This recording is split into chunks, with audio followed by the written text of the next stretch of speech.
So, may nag-comment, teka lang, may balak ba siya pasukin ang politics? Hehe.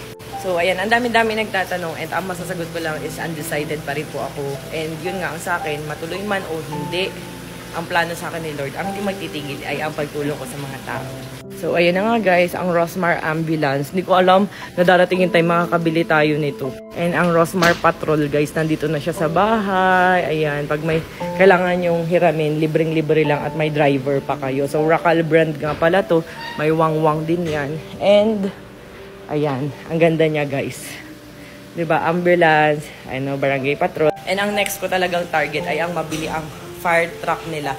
So, yung parang, alam mo yun, yung Racal brand na fire truck na, syempre, ganito yung binili ko guys. Kasi para kasya sa mga iskiminta ng Tondo. Kasi kapag malaking ambulansya, syempre hindi kasya, diba? So, yung fire truck, alam ko naman na mabilis rumisponde ang mga fire department. Pero syempre, iba pa rin yung makakadagdag tulong tayo, lalo na kung super emergency.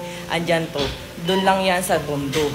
Sa Moriones Street, sa aming bahay doon. So, ayun nga guys. And meron pa akong isang target kapag ka medyo nakaginha-ginhawa sa dami ng expenses kasi yung isa nila na garbage truck. So, may mini garbage truck din kasi sila na maganda panghakot ng basura para mapanatiling malinis ang Tondo. Ayan.